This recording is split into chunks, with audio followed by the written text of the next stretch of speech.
It's so wonderful to be here. I see many friends in the audience, and I want to thank Jan, the organizers, and the wonderful new media that's here that's helped bring us together.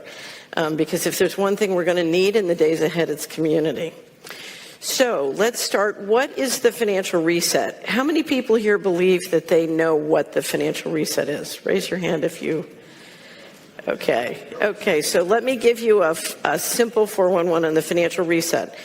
The G7 central bankers met on August 22nd, 2019 at the Jackson Hole, Wyoming meeting where they gather once a year, and they voted on a plan called the Going Direct Reset. And it's published, it's written, you can find it.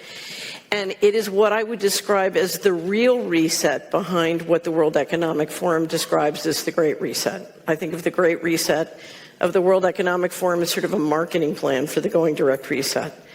This reset that the central bankers are planning and implementing now, because as soon as they finished that, they went back to Wall Street and to their desks, and on September started a new round of quantitative easing. But this consolidates something which I call the financial coup d'etat. Let me just ask you, how many people here have heard of the financial coup d'etat and understand what it is? Anybody? A few people? Okay. Between fiscal 1998 and 2015, $21 trillion that we know of went missing from the U.S. government. And we don't know, there's more indication that there's much more since then, but they changed the rules and basically took the position we can keep secret books from now on. A lot of institutions are going secret and going dark. The beginning of this was described to me by the president of the largest pension fund in the United States, in 1997, he said they've given up on the country. They're moving all the money out starting in the fall. This is privatization on the just do it method. You pull the assets out, you lever up the governments with debt and bankrupt them, which gives you the ability essentially to take control and end sovereignty. So for the last 100 years or so in the G7 countries, we've had a balance of power between the bankers who control monetary policy and then the electorate votes for a parliament or a Congress, and they oversee the fiscal policy. And now what Going Direct is doing, among other things, is basically the central bankers are moving in and taking control of what the electorate used to run, which is the fiscal policy and the tax money. And one of the things I warn you about this is the rubber is going to meet the road when it comes down to the taxation system. Because if we continue to pay taxes to finance a criminal enterprise, that can't have a good result. So taxation is going to be important. So we have this divided house, which is now being collapsed. And if you notice around the world, you start to see more and more people taking over the governments who have a central banking background. And this is essentially the consolidation of the coup. Now, where is this going? It's going to complete central control with passports, the vaccine ID passports, CBDC, which is an acronym for Central Bank Digital Currency, but I assure you it's not a currency, it's a control system.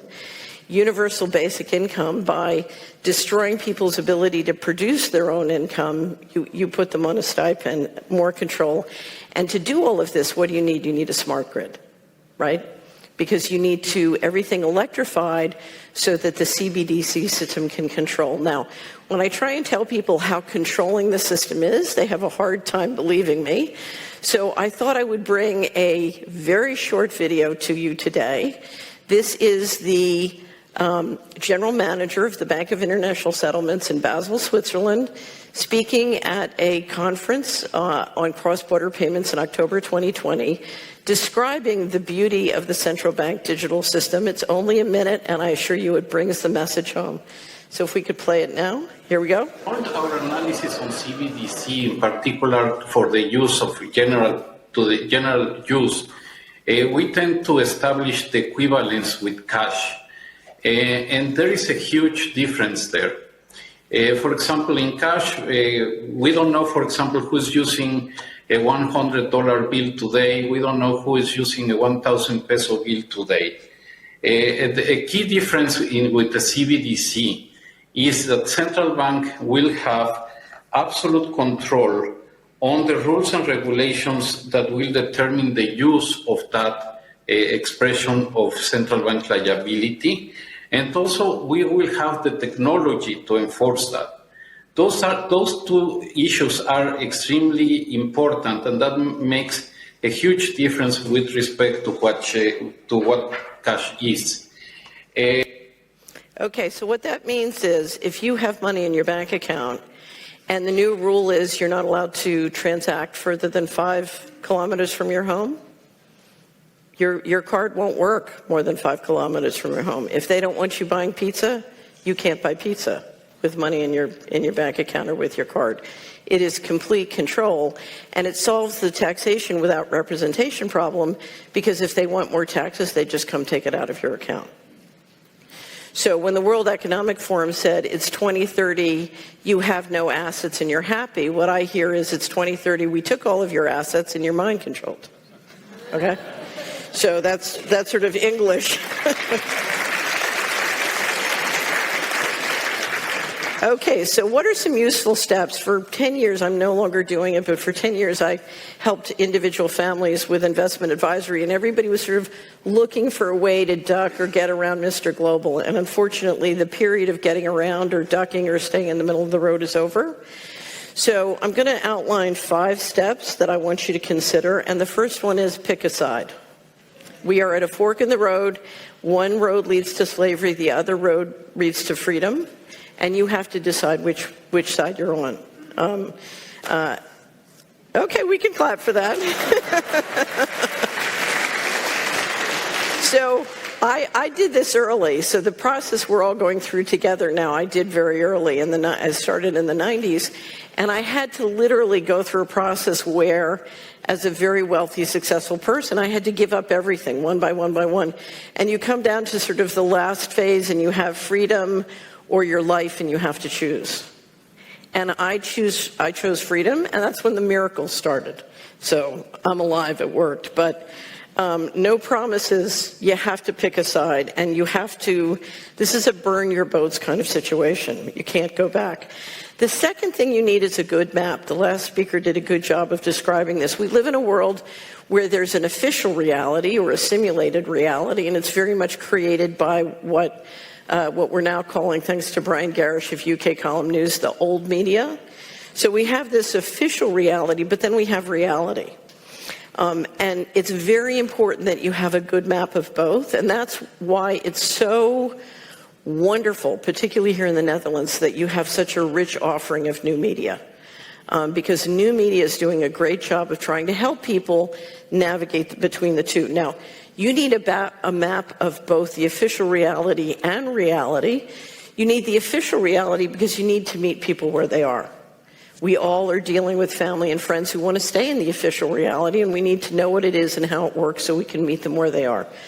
But you don't want to use the official reality for risk management, because that's how people lose money. They lose money to financial fraud. They lose money to health fraud. If you're going to invest your time and money, you need to know the other reality. And you need to be able to use both maps with discretion. Okay? So if you use your official reality map for risk management, you're going to lose a lot of time and money. If you use your reality map to have a dinner party with friends who don't want to know about reality, you're going to lose a lot of friends. Okay, and so part of this, we live in a multiple personality disorder world. And so one of the ways, you need these two maps, but you need to be able to use both maps to navigate successfully and be effective. Okay? Because effective means you don't need to drop truth bombs on people in the middle of dinner parties. Okay? So again, you need a map of reality and official reality. The toughest thing in building a good map of reality is there's a great deal of unanswered questions. I'm a big believer in the sort of meme of unanswered questions. And I think when there's a great deal of uncertainty and we don't have good intelligence, we can ask questions, and the richness of that process of asking questions helps us fill in a map. It's like making a jigsaw puzzle and filling it out. And one of my favorite things to do on the Solari Report is to ask unanswered questions, because even as I'm trained as a portfolio strategist. In Wall Street, if you had 3% knowledge, you could make a lot of money up against people trading with 1% knowledge. So, we can't wait until we have perfect knowledge to take action. So unanswered questions is a way to deal with it. The biggest problem I find most people have in the unanswered questions area is we have literally divided into separate civilizations. And so we've had a group of people since World War II who've taken huge amounts of money stolen in secret or siphoned in secret, who've built very powerful, invisible technology, and the rest of us kind of didn't notice. You know, we're busy doing what we're doing, and these guys are taking and building this technology behind a wall of secrecy. And we have literally become as if separate civilizations and with very different learning metabolisms and very different maps of the world. So anything we can do to figure out and get educated in invisible technology would be very helpful and help to explain reality. Let me give you a couple of examples. Surveillance technology and control files. We're watching 190 plus presidents behave in very incoherent, illogical ways, right? That's because a lot of them have control files, and that was generated by the surveillance system. Understanding that is helpful. People like Snowden have come along and tried to explain it to us. A second one that I deal a lot with and publish a lot about is mind control. We are dealing, to a certain extent. Well, I'll tell you this. I'll give this as an example.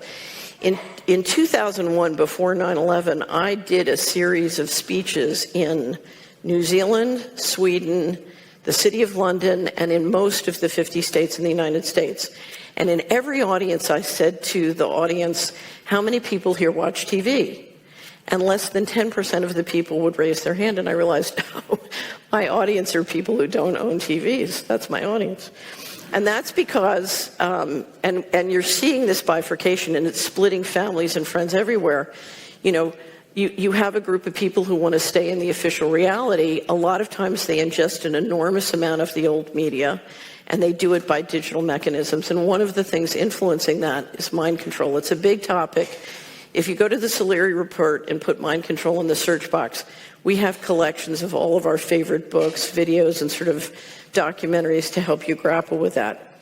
Weather manipulation, a very big topic. Also, engineering acts of war that look like natural disasters is another area.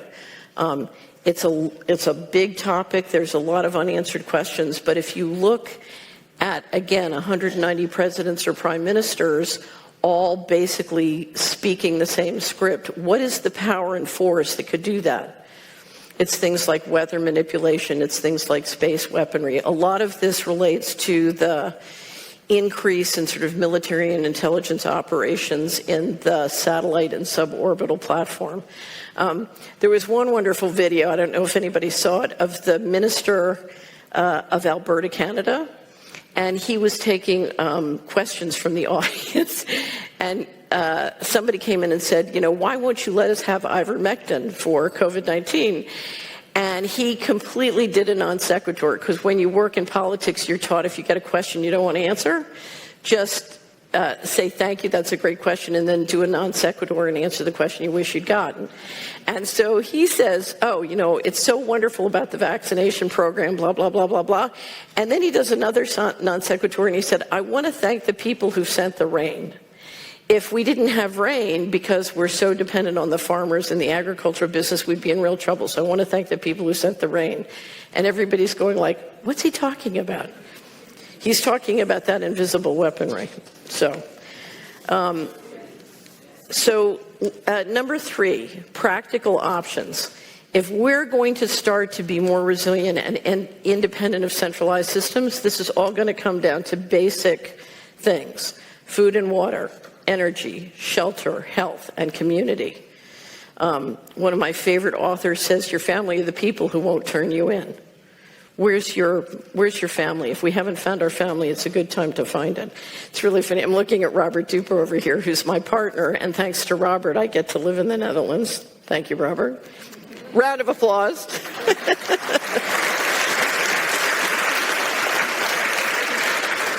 So Robert loves what he does, and he's great at what he does. But in March 2020, when the lockdown came, I came downstairs. He looked at me, he says, what does this mean? I said, it means we have to learn how to fish. He said, I don't want to be a fisherman. But we have to get resiliency among ourselves: food and water, energy, shelter, health, community.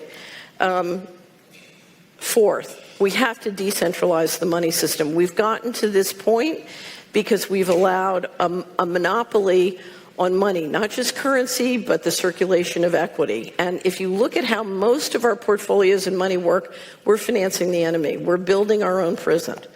So we have to figure out how to take back control of the money system, and there are many ways to do it. But there are a couple of important things you have to grapple with when you deal with money. And the first thing is, the important thing about any money or financial system comes down to the quality of governance. The reason the current financial systems are so powerful is because their governance is backed up by awesome force. We won't have awesome force to back up ours. We need excellence in governance, a commitment to the rule of law, and we need a culture, because you can't, there's not enough enforcement in the world to back up a great culture. That enforcement has to come not just from law, but from culture. I'll never forget, one of my favorite allies in Washington used to say, culture is the integration of the divine in everyday life. And we need that kind of culture. So we're going to have to decentralize the transaction system, and that system is going to have to be both physical and digital. We need the digital for efficiency, but we need the physical to keep it honest and to keep it real. Any all digital system can be captured. Jan was very nice to mention we have a campaign going called Cash Friday. We're trying to get everybody to return fashionability to cash. And we have many wonderful subscribers who write in and saying, I'm doing all cash now, and all the local businesses are giving me a 10% discount. It's great. So think in terms of, you don't want an all digital system. For the use of digital, I suggest what we need, and this comes from a wonderful ally named Bill Binney. We need to integrate into all the school and homeschooling curriculums.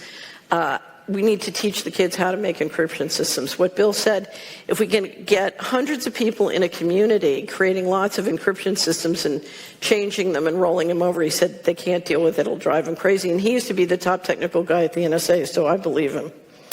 And then one other thing, and probably the most important thing, there's a line in Scripture, and now abideth faith, hope, and charity, but the greatest of these is charity. When you are in a fork in the road and some people want to take you into tight central control, into dystopic transhumanism, into very totalitarian kinds of systems, it's very easy to get frustrated, it's very easy to get angry, it's very easy to get mad. And I'm not saying don't do those things, but we need to channel it in a way so that we don't lose our love and we don't lose our empathy. Because our power comes from the fact that we're human. Our power comes from our empathy, and unfortunately, we are in a situation where the people who lack empathy have been very good at finding each other and conspiring together. And so we need a way to find each other and conspire with each other and deal with tremendous evil without losing our empathy and without losing humanity. Because we need a human civilization. So think of, at the root of this, we need to build a human civilization, and we need to build a human civilization with decentralized systems, starting with the currency and the equity in the financial system.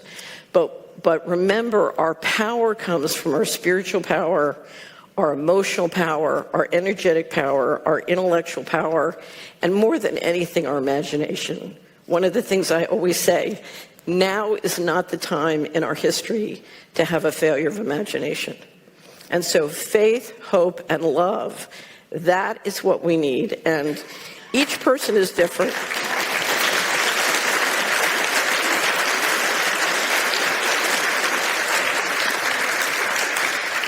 Each person is different. I have wonderful friends and family, and where they get their faith, hope, and love, turns me sick. So everybody's different.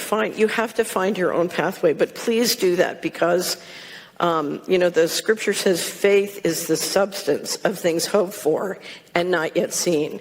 And I can't tell you how many times I've spent fighting with Mr. Global, where I was completely in the corner. It was absolutely hopeless. My lawyers said, you have to settle, you have to concede, you have to quit. And I said no. And as soon as I said no, suddenly an option that wasn't there got created. You know, it's the power of intention. And science, in fact, has shown us that intention can change material reality, including at great distances. And that is the power that we have. So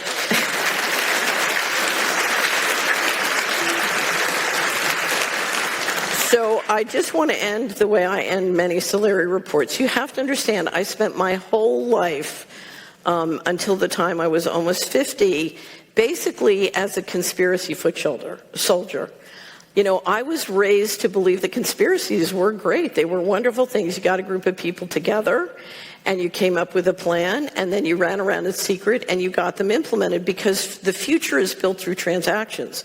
You know, you have a vision, and then transactionally, you build into it by building businesses or building projects or building all these things. We thought of conspiracies as wonderful, and it wasn't until I got kicked out of the establishment that I discovered that people thought conspiracies were bad. It was like, well, wait a minute, most conspiracies are legal. They, you know, you just sneak around and then you have to do them in secret. And so I realized, well, how are these people going to build a future if they think conspiracies are bad? Because we have to get together and organize and transactionally build our future. So I always ended the Solari report by saying, don't ask if there is a conspiracy. I mean, you don't have to ask now. It's pretty obvious, right? Don't ask if there is a conspiracy. If you're not in a conspiracy, you need to start one. Okay? And it looks to me like there's a lot of good people to conspire in this room, so you know what to do. Ladies and gentlemen, thank you again for the opportunity. Thank you to the organizers.